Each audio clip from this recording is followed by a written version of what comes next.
Olá pessoal, eu sou a professora Isa Novas, professora de literatura, e nesse vídeo aqui, que delícia, nós vamos iniciar mais um CLV com O Cortiço, do Aloysio Azevedo. Eu tenho certeza que vocês vão amar esse livro, gente, ele é simplesmente incrível.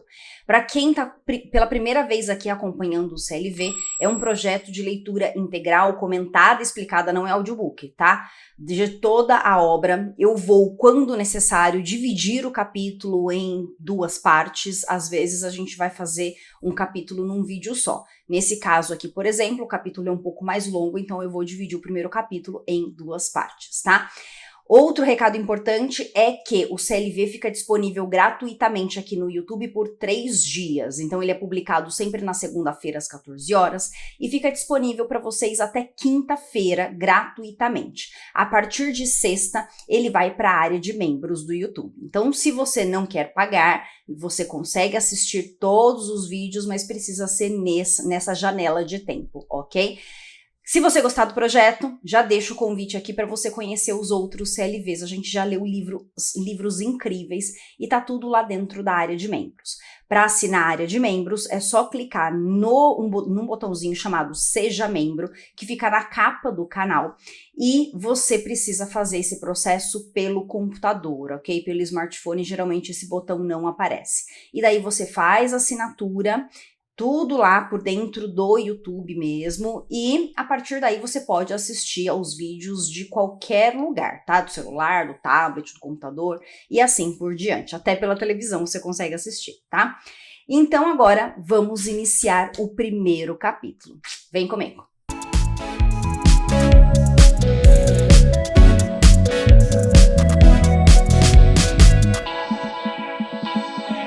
Lembrando que nesse projeto CLV, quem escolheu o Cortiço foram vocês, certo? Eu sempre coloco para votação.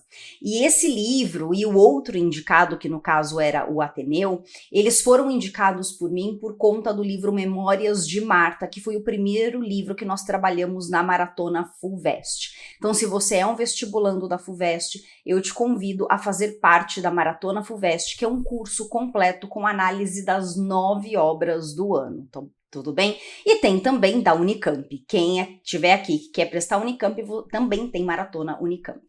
Então vamos iniciar agora o primeiro capítulo do livro. Tchananã! Vamos lá! João Romão foi, dos 13 aos 25 anos, empregado de um vendeiro que enriqueceu entre as 4 paredes de uma suja e obscura taverna nos refolhos do bairro do Botafogo. E tanto economizou do pouco que ganhara nessa dúzia de anos, que ao retirar-se o patrão para a terra, lhe deixou em pagamento de ordenados vencidos, nem só a venda, com o que estava dentro, como ainda 1,5 conto em dinheiro. Então, o João Romão dedicou vários anos da vida dele para ser empregado de uma venda, certo? E esse vendeiro, né, que era o dono, era um português, que depois voltou para a terra dele, isto é, voltou para Portugal, tá? O vendeiro era português. E deixou a venda com tudo que tinha dentro e mais dinheiro para o João Romão. Então, a partir desse momento, o João Romão pôde começar a fazer uma vida mais independente, tá? E buscar a riqueza a partir daí, tá bom? O dinheiro veio fácil. Será que essa história de que dinheiro que vem fácil vai fácil? Né? Porque ele ganhou a venda com tudo que tinha dentro. E aí? Vamos ver o que aconteceu. Proprietário e estabelecido por sua conta, o rapaz atirou-se à labutação ainda com mais ardor, possuindo-se de tal delírio de enriquecer que afrontava resignado as mais duras privações. Dormia sobre o balcão da própria venda, em cima de uma esteira, fazendo travesseiro de um saco de estopa cheio de palha.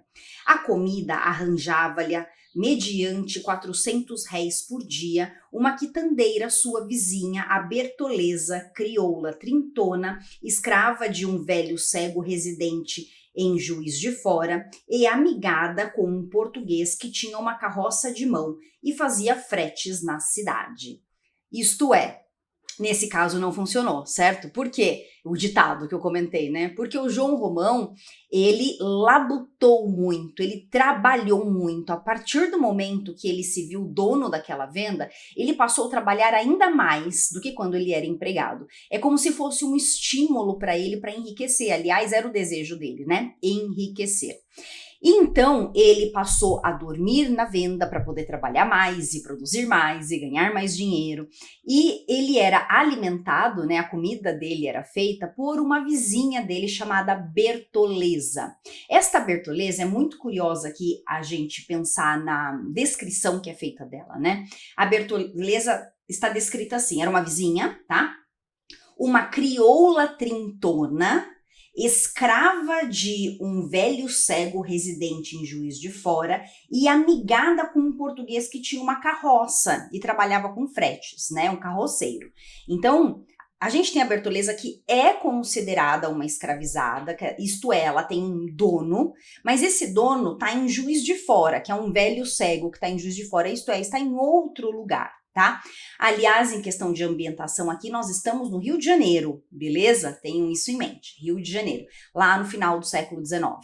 Então, a gente tem a Bertoleza, que ela é uma escravizada, no entanto, ela não fica com o senhor dela, com o dono dela. Ela, inclusive, é amigada de um português, trabalhador, um carroceiro, tá?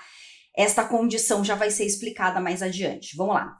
Bertoleza também trabalhava forte. A sua quitanda era a mais bem afreguesada do bairro. De manhã vendia angu e à noite peixe frito e iscas de fígado. Pagava de jornal o seu dono 20.000 réis por mês e, apesar disso, tinha de parte quase que o necessário para a alforria. Um dia, porém, o seu homem, depois de correr meia légua puxando uma carga superior às suas forças, caiu morto na rua ao lado da carroça, estrompado como uma besta. Então vamos lá. Acho que agora foi explicada qual que é a situação aqui, né?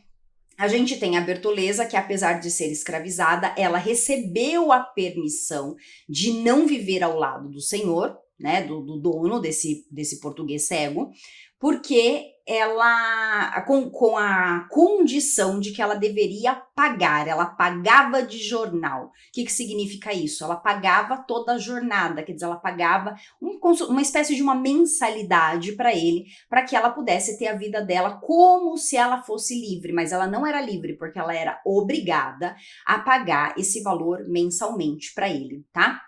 E não é que ela estava comprando alforria, não. Ela estava trabalhando e juntando dinheiro para comprar a sua liberdade de fato.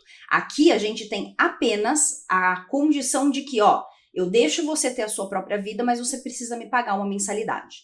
É isso, tá? E ela, então, trabalhava na quitanda, tinha um grande movimento na quitanda, tinha um marido que era esse carroceiro, só que esse marido... Num dia ele carregou tanto peso, ele puxou tanto peso que ele acabou morrendo, tá? E ela então ficou sozinha. João Romão mostrou grande interesse por esta desgraça. Fez-se até participante direito dos sofrimentos da vizinha e com tamanho empenho a lamentou que a boa mulher o escolheu para confidente de suas desventuras.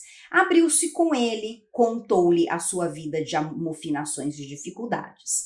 Seu senhor comia-lhe a pele do corpo. Não era brinquedo para uma pobre mulher ter de escarrar para ali todos os meses 20.000 réis em dinheiro. E segredou-lhe, então, o que tinha juntado para sua liberdade e acabou pedindo ao vendeiro que lhe guardasse as economias, porque já de certa vez fora roubada por gatunos que lhe entraram na quitanda pelos fundos. Então, após a morte do marido dela, o João Romão se aproximou dela, tá? E nesta aproximação, ele foi ajudando nesse processo, né? Nesse início da viuvez dela. E o que acontece é que ela começou a se abrir demais para ele.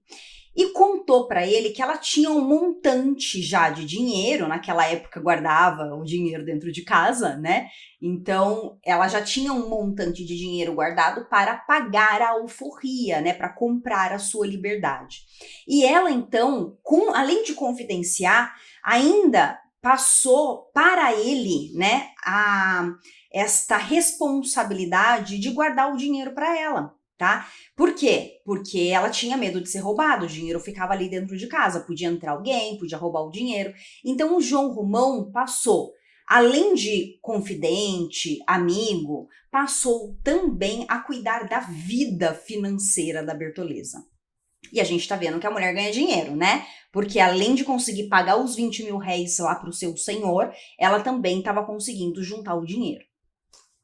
Bom, daí em diante, João Romão tornou-se o caixa, o procurador e o conselheiro da crioula. No fim de pouco tempo, era ele quem tomava conta de tudo que ela produzia e era também quem punha e dispunha dos seus pecúlios e quem se encarregava de remeter ao senhor os 20 mil réis mensais. Abriu-lhe logo uma conta corrente e a quitandeira, quando precisava do dinheiro para qualquer coisa, dava um pulo até a venda e recebia-o das mãos do vendeiro, do seu João, como ela dizia. Seu João debitava metodicamente essas pequenas quantias num caderninho, em cuja capa de papel pardo lia-se mal escrito e em letras cortadas de jornal, ativo e passivo de Bertoleza. Então ele passou a cuidar do dinheiro dela, né, e criou inclusive um caderninho de contabilidade, né, passou a fazer a contabilidade dela. Então ele registrava as entradas e saídas de dinheiro, então sempre que ela precisava de dinheiro, quer dizer, ele pegou aquele montante de dinheiro e não ficou ali com ele abriu uma conta corrente e depositou no banco. E controlava as entradas e saídas num caderninho. Então, isto é, ele passou a ter o controle absoluto do dinheiro da Bertoleza. Inclusive, quando ela precisava de algum dinheiro, ela precisava pedir para ele, tá? E ele tirava o dinheiro dali, não do banco, dava para ela, colocava no caderninho e assim por diante. E por tal forma foi o taverneiro ganhando confiança no espírito da mulher que esta, afinal, nada mais resolvia só por si e aceitava dele cegamente todo e qualquer arbítrio. Por último, se alguém precisava tratar com ela qualquer negócio, nem mais se dava o trabalho de procurá-la. Ia logo direito a João Romão. Então a confiança se espalhou de um jeito, né, que tomou outros aspectos da vida da Bertoleza também para além do financeiro. Quando deram fé, estavam amigados, isto é, eles se juntaram, né, como um casal. Ele propôs-lhe morarem juntos e ela concordou de braços abertos, feliz em meter-se de novo com um português, porque, como toda a cafusa, Bertoleza não queria sujeitar-se a negros e procurava instintivamente o homem numa raça superior à sua. Paz! Já começou com tabefe aqui pra gente, né? Isto é a Luísa Azevedo. Aguenta aí. Primeira coisa, ela como cafusa. O que significa isso? Brasil, gente, é um país de misturas, não é mesmo? Então, o livro já descreveu, inclusive utilizando a palavra crioula, né? Então, ela tinha descendência negra e também indígena, entende? Ela faz parte também desta mistura, assim como todos nós, né? Todos os brasileiros têm aí as suas misturas.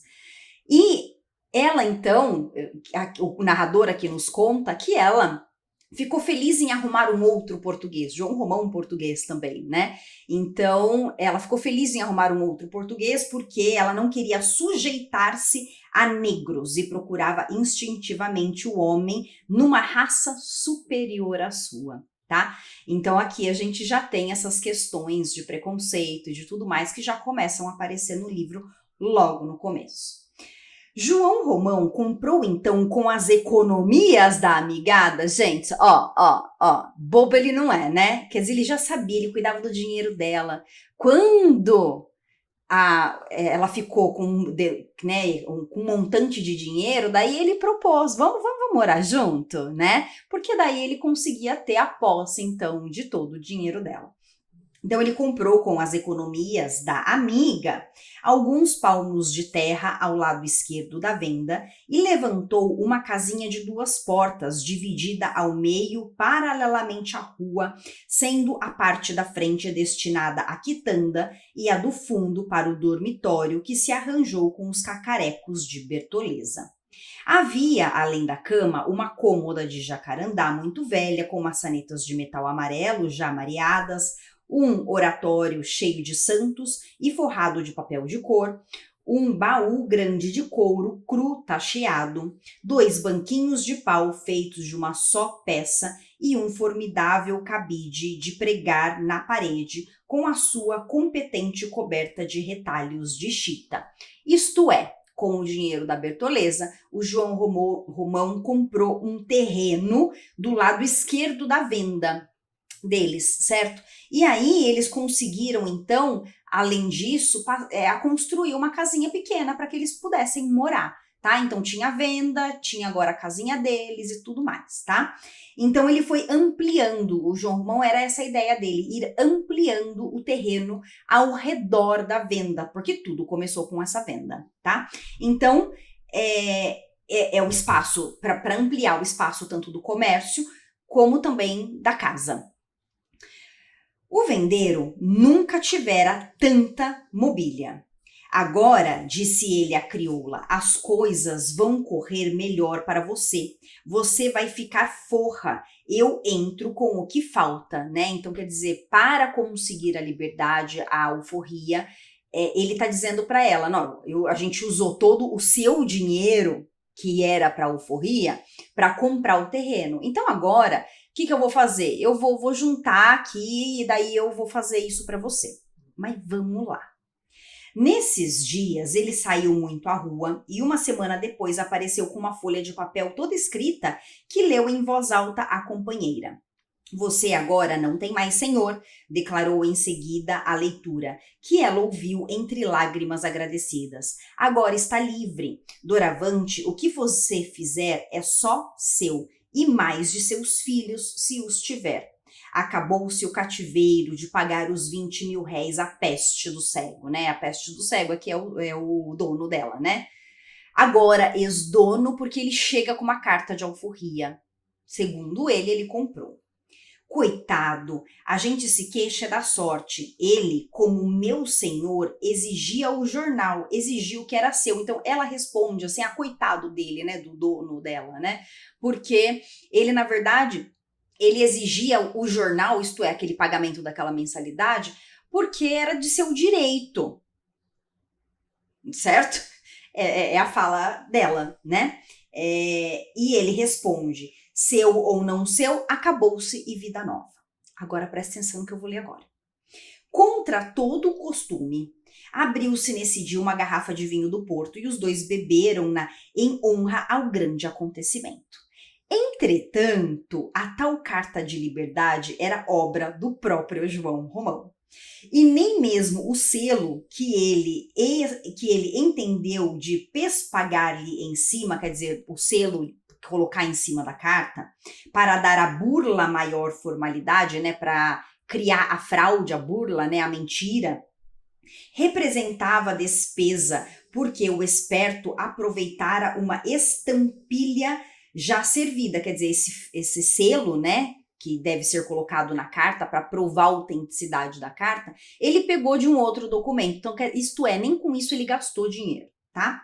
O senhor de Bertoleza não teve sequer conhecimento do fato. O que lhe constou, sim, foi que a sua escrava lhe havia fugido para a Bahia depois da morte do amigo. Este é João Romão. Gente, ele usou o dinheiro da Bertoleza para comprar o terreno. Falou para ela que, né, ela não sabia que ele usou esse dinheiro, o dinheiro dela, né? Daí fala para ela assim, olha, agora a gente vai viver, né, de uma forma mais tranquila, vamos continuar trabalhando, eu vou inteirar o resto do seu dinheiro para pagar a alforria. Diz ele que fez, mas não fez. Ele mentiu. E ela agora virou, né, uma fugitiva, certo? Esta a situação da Bertoleza. Coitada, está acreditando, né, que é tudo verdade. O cego que vinha buscá-la, se for capaz. Desafiou o vendeiro de si para si. Ele que caia nessa e verá se tem ou não para peras. O que significa isso, né? Na cabeça dele ele tá falando assim, eu fiz isso, mas dane-se, se o cego quiser reivindicar, né, a sua propriedade, então que venha, quero ver que ele vai ter encrenca, né? Então é essa a ideia aqui, né, que ele vai se meter em encrenca. Não obstante, só ficou tranquilo de todo daí a 3 meses, quando lhe constou a morte do velho. A escrava passara naturalmente em herança a qualquer dos filhos do morto, mas por estes nada havia de recear 2 pândegos de marca maior, que empolgada a legítima cuidariam de tudo, menos de atirar-se na pista de uma crioula a quem não viam de muitos anos aquela parte. Ora, bastava já, e não era pouco o que lhe tinha sugado durante tanto tempo. Então, por sorte, né, o proprietário dela, digamos assim, ele morreu, né, aquele velho cego. Só que, como os escravizados naquela época, eles eram considerados propriedade, eles faziam parte da herança. Assim como, gente, é cruel, né, essa situação, mas é o que acontecia na época. Então, assim como as propriedades são herança e quando a gente tem a morte, os herdeiros ficam com as propriedades, a Bertoleza, como uma escravizada e propriedade deste senhor, quando ele morre, ela passa a ser propriedade dos filhos. Só que aqui ele está nos dizendo que esses 2 filhos eram 2 pândegos, quer dizer, 2 bestas, né? Que com certeza não viriam atrás da Bertoleza. Então, estava resolvido o caso. Bertoleza representava agora, ao lado de João Romão, o papel tríplice de caixeiro, de criada e de amante. Mourejava a valer, quer dizer, mourejava, ela trabalhava muito. Sabe aquela questão de jornada dupla, jornada tripla da mulher? É isso que ela passou a desempenhar. Ela agora estava toda feliz, porque ela achava que ela era uma mulher livre, então ela passou a trabalhar ainda mais, né, como empregada ali da venda, da quitanda e tudo mais. Além disso, a criada, né, da casa, dona de casa, e amante do João Romão. Ele estava feito, né? Mas de cara alegre, às 4 da madrugada, estava já na faina de todos os dias, estava já no trabalho, às 4 horas da manhã. Aviando o café para os fregueses e depois preparando o almoço para os trabalhadores de uma pedreira que havia para além de um grande capinzal aos fundos da venda. Varria a casa, cozinhava, vendia ao balcão na taverna quando o amigo andava ocupado lá por fora, fazia a sua quitanda durante o dia no intervalo de outros serviços e à noite passava-lhe para a porta da venda e defronte de um fogareiro de barro fritava fígado e frigia sardinhas que Romão ia pela manhã, em mangas de camisa, de tamancos e sem meias, comprar à praia do peixe. E o demônio da mulher ainda encontrava tempo para lavar e consertar, além da sua, a roupa do seu homem, que esta, vale a verdade, não era tanta e nunca passava em todo o mês de alguns pares de calças de zuarte e algumas tantas camisas de riscado.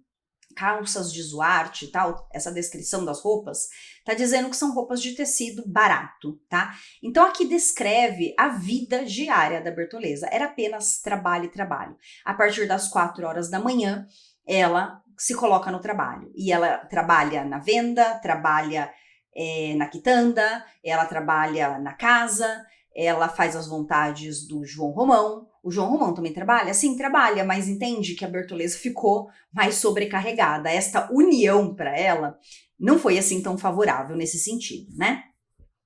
João Romão não saía nunca a passeio, nem ia à missa aos domingos. Tudo que rendia a sua venda e mais a quitanda seguia direitinho para a Caixa Econômica e daí então para o banco. Tanto assim que, 1 ano depois da aquisição da crioula, indo em asta pública algumas braças de terra situada ao fundo da taverna, arrematou-as logo e tratou, sem perda de tempo, de construir 3 casinhas de porta e janela. Ok? Então, o que ele está fazendo? Ele está enriquecendo, também às custas da Bertoleza, tá? Que fique claro.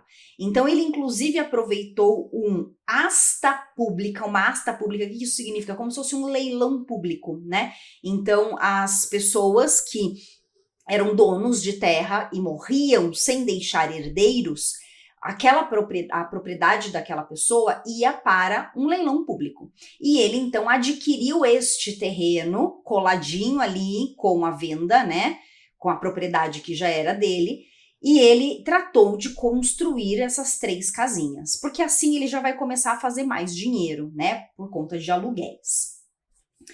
Que milagres de esperteza e de economia não realizou ele nessa construção? Servia de pedreiro, amassava e carregava barro, quebrava pedra que o velhaco, fora de horas, junto com a amiga, furtavam a pedreira do fundo, da mesma forma que subtraíam o material das casas em obra que havia por ali perto. Então tinha muito trabalho, certo? O João Romão e a Bertoleza, não só ele, passaram a trabalhar na construção mesmo, tá? Como pedreiros ali. E então eles passaram a construir a casa e a Bertoleza trabalhando junto com ele, certo?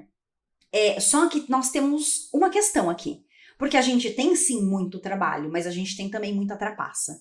Porque o material de construção utilizado, eles acabam furtando, né? Então tem uma pedreira que tá ali perto, eles pegam as pedras, eles quebram as pedras, mas eles estão roubando as pedras, tá? E então o material de construção eles tratam de arrancar de outros lugares, ou de uma outra casa que também está em construção, eles pegam alguma coisa de lá e assim por diante. Agora vai explicar um pouquinho mais sobre isso.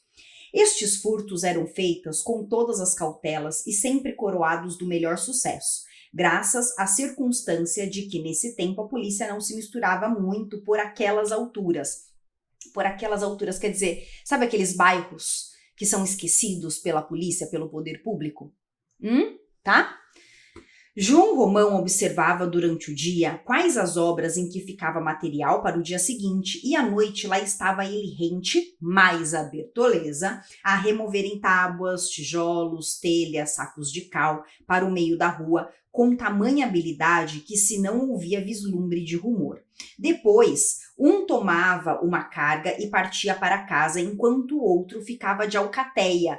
Ficava de olho, tá? Ficava espiando ali. Então, eles removiam todas as coisas e um levava uma quantidade, o outro ficava de olho. Quando o outro voltava, eles pegavam o resto e iam embora. Cadê? Depois um tomava uma carga e partia para casa, enquanto o outro ficava de alcateia ao lado do resto, pronto a dar sinal em caso de perigo. E quando o que tinha ido voltava, seguia então o companheiro carregado por sua vez. Nada lhes escapava, nem mesmo as escadas dos pedreiros, os cavalos de pau, o banco ou a ferramenta dos marceneiros. E o fato é que aquelas 3 casinhas tão engenhosamente construídas foram um ponto de partida do grande cortiço de São Romão. Olha que fantástico, a gente está conhecendo o início do cortiço, né? Que dá título ao livro. Então, é o início de tudo, certo? Então a gente tem trabalho, a gente tem trapaça, a gente tem um monte de coisa acontecendo aqui. E o cortiço nasce daí, tá? Com apenas 3 casinhas, mas é o começo de tudo. Hoje, 4 braças de terra, amanhã 6, depois mais outra, e o vendeiro conquistando todo o terreno que se estendia pelos fundos de sua bodega, e a proporção que o conquistava reproduziam-se os quartos e o número de moradores. Então, aos poucos, desta mesma forma, tá? Ele foi enriquecendo cada vez mais e conseguindo comprar os outros terrenos. Então ele vai aos pouquinhos ampliando o terreno e consequentemente o número de casas e assim sucessivamente. Sempre em mangas de camisa, sem domingo nem dia santo, não perdendo nunca a ocasião de assenhorear-se do alheio. Então vamos lá. Tem muito trabalho duro? Sim, de novo, é a mesma situação. Esta Para conquistar essas primeiras 3 casinhas foi assim. Para ampliar o cortiço, a mesma coisa, gente. Então, muito trabalho duro, sem mangas de camisa, sem domingo nem dia santo, quer dizer, trabalhava de segunda a segunda nessa construção, mas nunca perdendo a ocasião de assenhorear-se do alheio. O que significa essa palavra? É tirar proveito do alheio. Deixando de pagar todas as vezes que podia e nunca deixando de receber. Enganando os fregueses, roubando nos pesos e nas medidas, comprando por 10 réis de mel coalhado o que os escravos furtavam da casa dos seus senhores, apertando cada vez mais as próprias despesas, empilhando privações sobre privações, trabalhando e mais a amiga como uma junta de bois. João Romão veio, afinal, a comprar uma boa parte da bela pedreira que ele, todos os dias, ao cair da tarde, assentado um instante à porta da venda, contemplava de longe com um resignado olhar de cobiça. Aquela pedreira da qual ele roubava, né, o material para construir as suas casas, ele conseguiu comprar uma parte da pedreira e, além disso, vários e vários terrenos, gente. Lembrando que, fica bem claro aqui pra gente, que a Bertoleza está trabalhando ao lado desse cara o tempo todo. Inclusive, aceitando ter privações. Reforça aqui a questão de empilhando privações sobre privações. Então, eles vão tendo uma vida cada vez mais apertada, né, sem mordomias, para que tudo que eles ganhem possa ser investido na construção de outras casas e na compra de outros terrenos. Então, assim, eles vão enriquecendo cada vez mais e a Bertoleza do lado do cara, tá?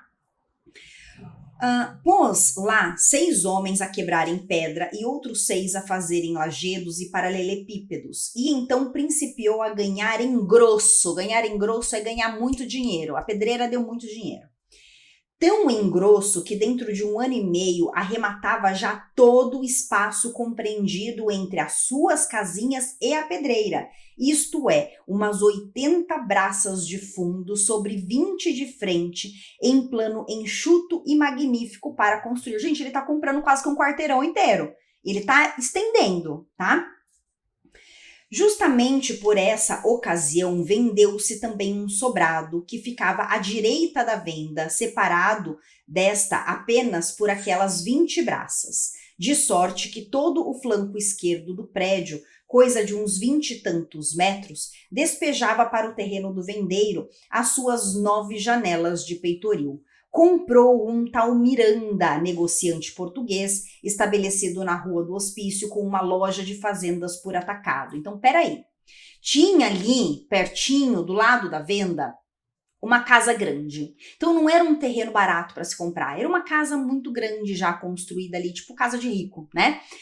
Então, aquela casa, o João Romão não conseguiu comprar. A casa foi à venda, né, e foi vendida para um tal de Miranda. Esse Miranda, ele tinha uma loja de fazendas por atacado. O que isso significa?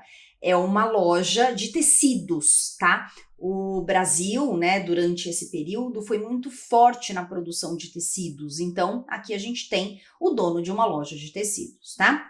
Então, corrida uma limpeza geral no casarão, corria uma limpeza geral no casarão, mudar-se-ia ele para lá com a família, pois que a mulher, Dona Estela, senhora pretensiosa e com fumaças de nobreza, já não podia suportar a resistência do centro da cidade, como também sua menina, a Zumirinha, crescia muito pálida e precisava de largueza para enrijecer e tomar corpo. Então agora, o João Romão tem um novo vizinho, uma família. Papai, mamãe, filhinha, tá? Miranda, Dona Estela e Zumirinha, ok? Vamos lá. Isso foi o que disse o Miranda aos colegas sobre o motivo da mudança. Porém, a verdadeira causa da mudança estava na necessidade, que ele reconhecia urgente de afastar Dona Estela do alcance dos seus caixeiros. Dona Estela era uma mulherzinha levada da breca. Achava-se casada havia 13 anos e durante esse tempo dera ao marido toda sorte de desgostos. Ainda antes de terminar o segundo ano do matrimônio, o Miranda pilhou-a em flagrante delito de adultério. Ficou furioso e o seu primeiro impulso foi de mandá-la para o diabo junto com o cúmplice, mas a sua casa comercial garantia-se com o dote que ela trouxera, uns 80 contos em prédios e ações de dívida pública, de que se utilizava o desgraçado tanto quanto lhe permitia o regime dotal. Então, olha só que interessante a gente tem aqui. Uma família burguesa com sérios problemas familiares, né? Então, é a questão aqui da época, né? O que acontece dentro das quatro paredes das pessoas que aparentemente são ricas, abastadas e felizes? Mas não, né? Então a gente tem aqui o problema escancarado. Então esse Miranda está dizendo que eles estão casados há 13 anos, né? O Miranda e a dona Estela. E ela traiu o cara, né? Meteu um chifre no cara, certo? Aproximadamente depois de 2 anos de casamento. Então ele flagrou a mulher com outro homem. Podia se separar? Podia. Naquela época, o homem podia pedir a separação. Claro que ficava mal falado, a mulher mais ainda, com toda certeza, né? Mas existia outra coisa em jogo, além da reputação. A reputação estava em jogo? Sim, estava. Mas existia outra coisa em jogo, que era a questão do dote. Então a gente entende que neste casal, a rica, o dinheiro, veio dela, do dote dela, tá? E ele era um cara pobre que casou com uma mulher rica. Com o dinheiro do dote, ele então abriu essa loja de tecidos e prosperou na loja de tecidos. Só que não prosperou a ponto de que o dote não fosse fazer falta. Então, se ele devolve a esposa para os pais, ele precisa devolver o dote junto. E devolver o dote seria provavelmente acabar com a loja. E ele ia voltar então a ser pobre, tá? Então a gente tem uma questão que vai além da reputação. Continuando. Eu não marco com o meu dedinho e depois esqueço onde eu parei. Aqui. Além de que um rompimento brusco seria obra para escândalo. E segundo a sua opinião, qualquer escândalo doméstico ficava muito mal a um negociante de certa ordem. Prezava, acima de tudo, a sua posição social e tremia só com a ideia de ver-se novamente pobre, sem recursos e sem coragem para recomeçar a vida, depois de se haver habituado a umas tantas regalias e afeito à hombridade de português rico que já não tem pátria na Europa. Então, este casamento conferiu a ele também status, essa hombridade, né? Quer dizer, esse status de nobreza. E ele não queria mais voltar a ser um homem pobre, tá? Então, isso estava em jogo e era muito importante para ele. Então, isso fez com que ele continuasse no casamento. Acovardado defronte desses raciocínios, contentou-se com uma simples separação de leitos e os dois passaram a dormir em quartos separados. Não comiam juntos e mal trocavam entre si uma ou outra palavra constrangida quando qualquer inesperado acaso os reunia a contragosto. Odiavam-se, cada qual sentia pelo outro um profundo desprezo que pouco a pouco se foi transformando em repugnância completa. O nascimento de Zulmira veio agravar ainda mais a situação. A pobre criança, em vez de servir de elo aos dois infelizes, foi antes um novo isolador que se estabeleceu entre eles. Estela amava-a menos do que lhe pedia o instinto materno por supô-la filha do marido, e este a detestava porque tinha convicção de não ser o seu pai. Ok? Então, olha quantas questões, quantos problemas dentro dessa família. Eles, então, para que a separação de fato não acontecesse, eles separaram os quartos. Cada um foi dormir num quarto. Então, eles passaram a viver como separados dentro da própria casa. Então, a questão das aparências. Vamos manter as aparências de um casal para os outros, para a sociedade, mas dentro de casa a gente vive como um casal separado. E nisto nasceu a Zulmira, a criança que não tem culpa de nada, né? Mas ela nasceu sendo odiada pela mãe, quer dizer, não odiada, né? Mas não tão amada pela mãe, porque é filha desse cara, né? Desse marido, que eu também não quero, né? E então tem uma questão da maternidade, aí a maternidade bem longe da perfeição, e ele considerava a menina filha de um adultério. E por isso não considerava a sua filha. Então ele também não odiava a menina. Então era ódio atrás de ódio dentro dessa casa. Uma bela noite, porém, o Miranda, que era homem de sangue esperto e orçava então pelos seus 35 anos, sentiu-se em insuportável estado de lubricidade. Então, olha, ele estava lá com seus 35 anos, já tinha filha, eles já estavam vivendo em quartos separados, né? Então a briga já tinha acontecido. E numa determinada noite, ele entrou nesse estado de lubricidade. O que significa isso, gente? É tesão. Você é curta e grossa. Ele ficou com muito tesão, entendeu? E aí o que aconteceu? Era tarde já e não havia em casa alguma criada que lhe pudesse valer. Olha a denúncia aqui, gente. São os homens daquela época, né, que utilizavam as suas criadas para satisfazer os seus desejos sexuais. E naquela noite, justamente quando ele estava com muito tesão, não tinha nenhuma criada em casa para satisfazê-lo. E o que ele vai fazer? Vamos lá. Lembrou-se da mulher, mas repeliu logo esta ideia com escrupulosa repugnância. Continuava a odiá-la. Entretanto, este mesmo fato de obrigação em que ele se colocou de não servir-se dela, a responsabilidade de desprezá-la, como que ainda mais lhe assanhava o desejo da carne, fazendo da esposa infiel um fruto proibido. Afinal, coisa singular, posto que moralmente nada diminuísse a sua repugnância pela perjura é mentirosa, tá? Foi ter ao quarto dela. Então, ele lutou contra isso porque ele tinha jurado, né, depois desta traição, que ele nunca mais iria chegar perto da mulher. No entanto, o tesão foi tanto, né, gente, que ele não resistiu e ele foi até o quarto da mulher. A mulher dormia o sono solto. Miranda entrou pé ante pé e aproximou-se da cama. Devia voltar, pensou. Não lhe ficava bem aquilo. Mas o sangue latejava-lhe reclamando. Ainda hesitou um instante, imóvel, a contemplá-la no seu desejo.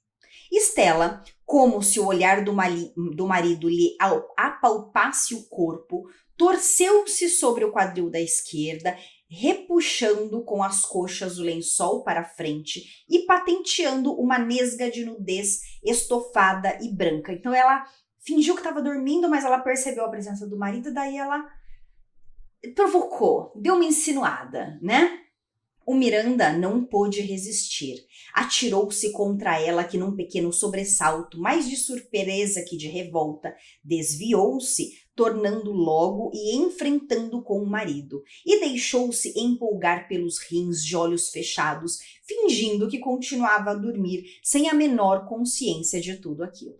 Então ele transa com uma mulher dormindo praticamente, né? Ela finge que está dormindo, é óbvio que ela acordou, né? Mas ela finge que está dormindo e ela fica parada e ele faz o trabalho, tá bom? É isso. Gente, vocês devem estar achando estranho, né? Como assim? Ah, meu Deus, é o hot, gente, é o hot do final do século XIX, tá? E daí vocês falam, nossa, mas Machado de Assis é na mesma época e não tem nada disso. Quem acompanha os outros CLVs sabe do que eu tô falando, né?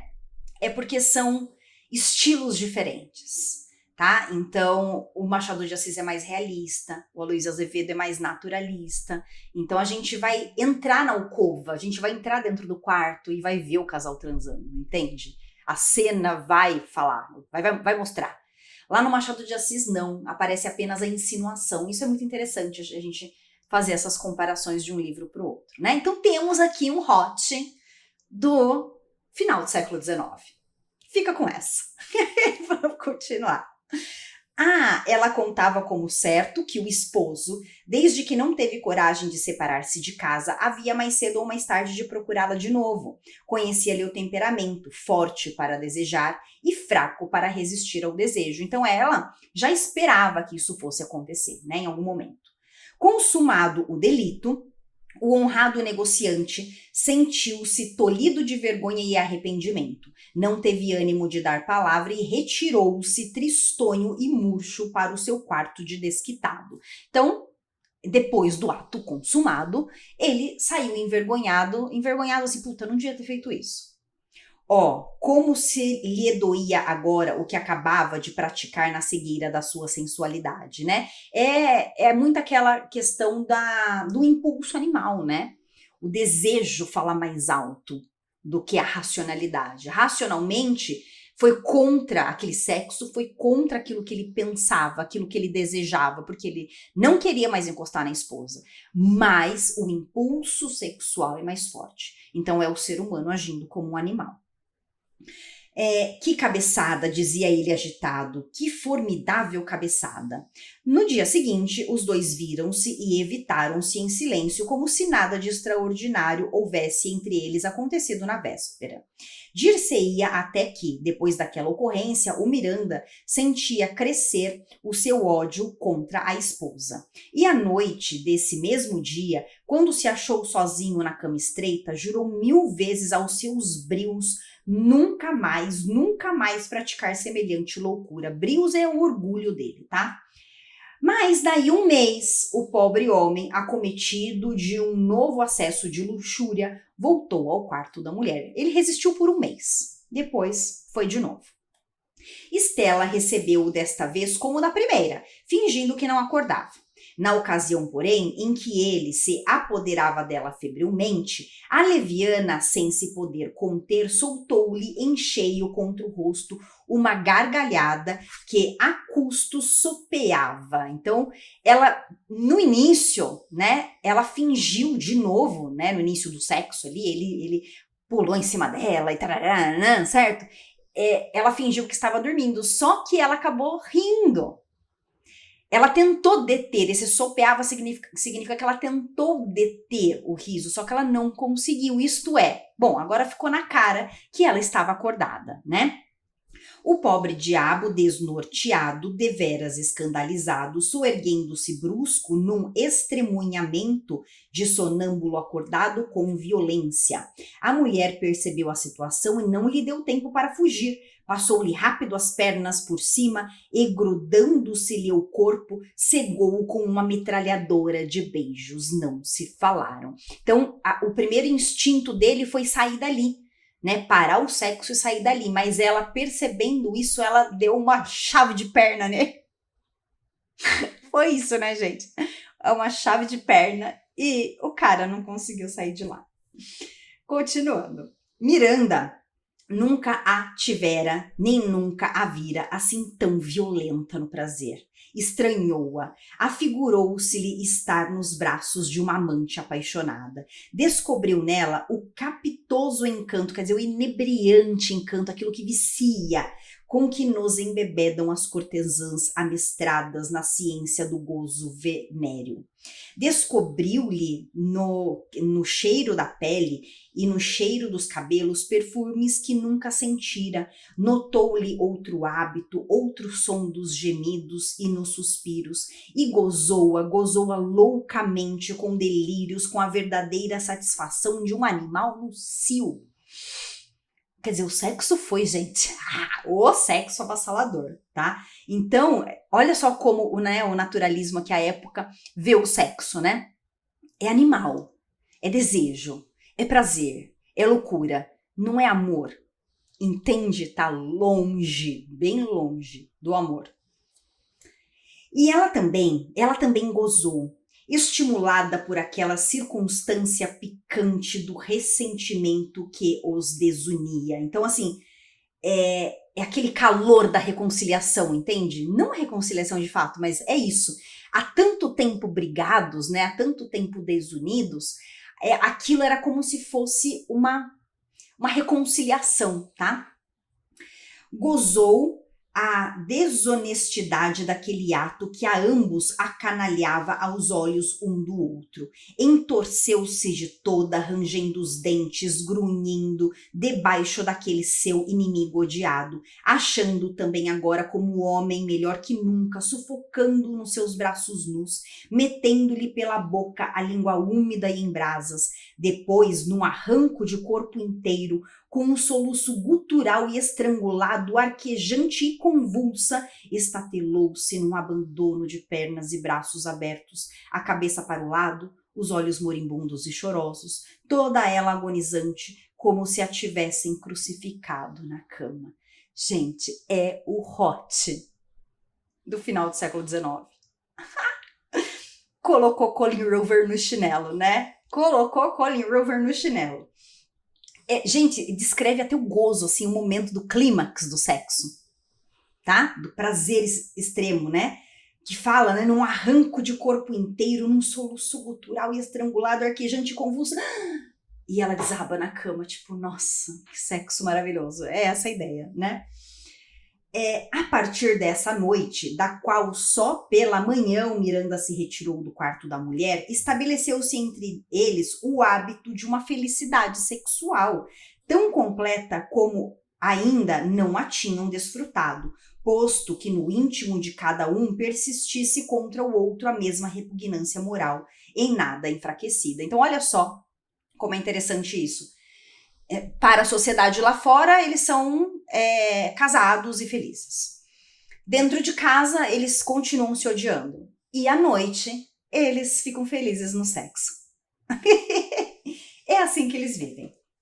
Durante 10 anos, porque lembrando, eles estão há 13 casados, com 2 anos e pouco, ele descobriu o adultério, tá? E então, 10 anos depois, volta então para o presente da narrativa que estava acontecendo naquele momento.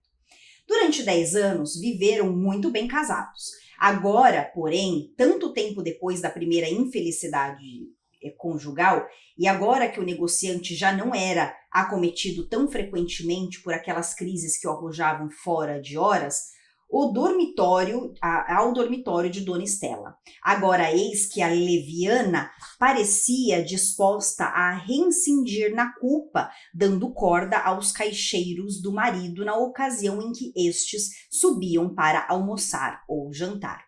Foi por isso que o Miranda comprou o prédio vizinho ao João Romão. Então tá explicado, né? Então isso significa que 10 anos, depois dessa traição, eles viveram por 10 anos muito bem. Muito bem nesse sentido que eu falei pra vocês, né? Para a sociedade lá fora, casal feliz. Dentro de casa, no dia a dia, se odeiam. Mas à noite, eles fazem um ao outro muito felizes, sexualmente dizendo, tá? E eles viveram por um tempo muito bem. Só que agora, 10 anos depois, o João Romão já tá mais velho, já tá mais caidinho, se é que você me entende. E ele não tá dando conta do fogo da Bertoleza, não, da Dona Estela, tá? Ele não tá dando conta do fogo da Dona Estela.